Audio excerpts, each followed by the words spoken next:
မေစုမင်္ဂလာပါခင်ဗျာဟုတ်ကျွန်တော်တို့ကတော့ခုကဒီနိုင်ငံတကာဆက်ဆံရေးပညာလေ့လာနေတဲ့အကြောင်းသားတွေပါခင်ဗျာဟုတ်ကျွန်တော်တို့အဓိကသိချင်တာကကျွန်တော်တို့အမေစုကိုသမ္မတဖြစ်စေချင်ပါတယ်အများကြီးသိတာ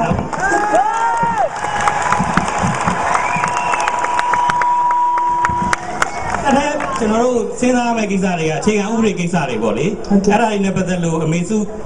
သိမြင်နိုင်တဲ့သုံးသပ်နိုင်တဲ့အနေအထားတွေနဲ့ဘယ်လိုလုပ်ရင်အဆင်ပြေနိုင်မယ်ဆိုတဲ့ဟာလေးတွေပြောပြနေကြပါတယ်အဲ့တော့ကျွန်မဒီသမ္မတကိစ္စနဲ့ပြောပြစီဦးဒီဟာဘယ်လိုစားဖြစ်ထားလဲဆိုတော့ကျွန်မသတင်းတောက်တယောက်ကမေးတာပါသမ္မတဖြစ်ချင်လားဆိုတော့ကျွန်မစဉ်းစားနေလို့ဖြစ်ချင်တယ်လို့ဖြစ်မှာကိုလုပ်ချင်တာလုပ်လို့ရမှာလို့ပြီးတော့အဲ့တော့ပြောတာကဒီတော့အားတင်ပါတယ်ဒါဟို BBC သတင်းတောက်တယောက်ပါနော် BBC သတင်းတောက်ဟိုနိုင်ငံခြားသားပေါ့နော်အဲ့တော့သူကကျွန်တော်ဘယ်လိုပြောလဲဆိုတော့သူအများကြီးပဲ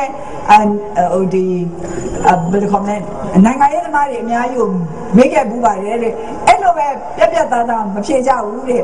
ဝိလိုက်ကြောင်မနဲ့ဖြေတယ်တဲ့ဒီလိုသမ္မတဖြစ်ချင်လားဝန်ကြီးချုပ်ဖြစ်ချင်လားဆိုရင်ဖြစ်ချင်ပါလေလို့ဖြေရမှာဝင်လေးတယ်ပေါ့နော်အဲ့တော့ဟိုလိုဒီလိုဖြေကြတယ်တဲ့ဒါကျွန်မသူ့ကိုမေးတယ်အဲ့တော့သူတို့ဖြေတာကိုယုံလားသူတို့ကတကယ်ပဲမဖြစ်ချင်တယ်လို့ဆိုတာယုံလားဆိုတော့သူမယုံပါဘူးတဲ့ဖြစ်ချင်တယ်ဆိုတော့သူသိပါလေတဲ့ဒါကျွန်မပြောတယ်သိနေမှလည်းမထူဘူးကျွန်မကတော့ရိုးသားသားပြောတာနိုင်ငံရေးလုပ်တယ်နိုင်ငံရေးပါတီတစ်ခုကဘာဖြစ်လို့ပါတီထောင်လဲပါတီထောင်လဲဆိုတာဟာဒါကျွန်မဒီမိုကရေစီသဘောတရားအရပြောတာနော်နိုင်ငံရေးပါတီတွေဟာရွေးကောက်ပွဲမှာရှင်ပြိုင်ပြီးတော့အစိုးရဖွဲ့ဖို့စ조사ကြတာပဲဒါဟာဒီမိုကရေစီနိုင်ငံရေးပဲအဲ့တော့အစိုးရဖွဲ့ပြီးဆိုလို့ရှိရင်ဒီပါတီရဲ့ခေါင်းဆောင်ဟာအစိုးရရဲ့ခေါင်းဆောင်ဖြစ်ရတာပဲပြီးတော့ခဏလေးအောက်နဲ့ချပေးပါတဲ့အနောက်ကမမြင်ရလို့တဲ့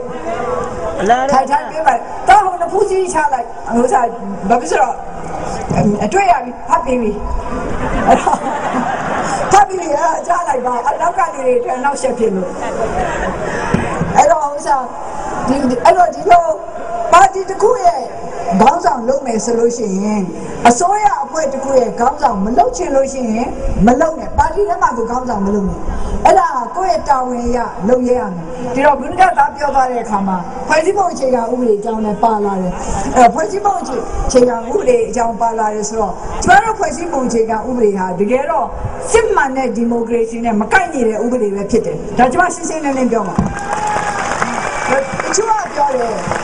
ဒီဖွဲ့စည်းပုံအခြေခံဥပဒေရတဲ့ပြည်သူတွေကလက်ခံပြီးတော့အတည်ပြုခဲ့တာပါဆိုရင်အဲ့ဒါကိုကျွန်တော်သိမယုံချင်ဘူးဒါကျွန်တော်မယုံချင်တာပြောရမှာ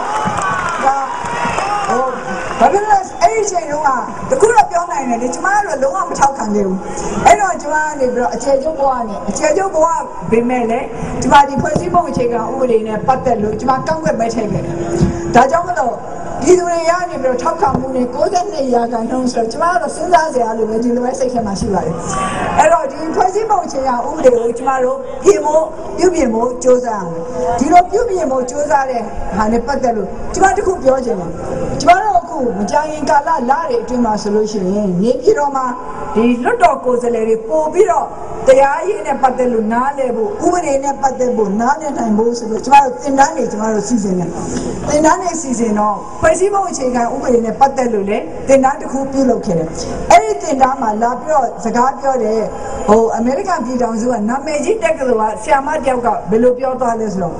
သူ့ရဲ့တကဘာလုံးကဖွဲ့စည်းပုံအခြေခံဥပဒေတွေကိုလေ့လာခဲ့ပြီးတဲ့ဒီနိုင်ငံကဥပဒေတော့ပြင်ရခက်တဲ့ဥပဒေတစ်ခါမှမတွေ့ဘူးလေ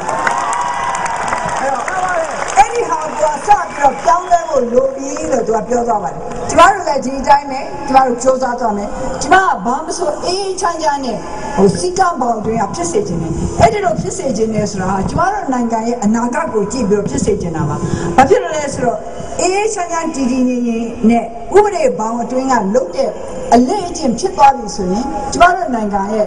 အနာဂတ်တွေကျမတို့အများကြီးစိတ်ချရမယ်စောစောကျမတို့ပြောတဲ့ဂျပန်နိုင်ငံသူနိုင်ငံသားတွေလိုပေါ့စီကံရှိတာတန်ရှင်းတာဟာသူတို့အတွက်အလေးအထားတစ်ခုဖြစ်သွားပြီအခုအလေးအထားတစ်ခုဖြစ်သွားပြီဆိုတော့ဘယ်သူမှလည်းသူတို့လိုက်ပြီးတော့စီကံရှိပါတန်ရှင်းပါလို့ပြောနေဖို့မလိုဘူးအလိုလိုသူတို့ဘာသူတို့တယောက်နဲ့တယောက်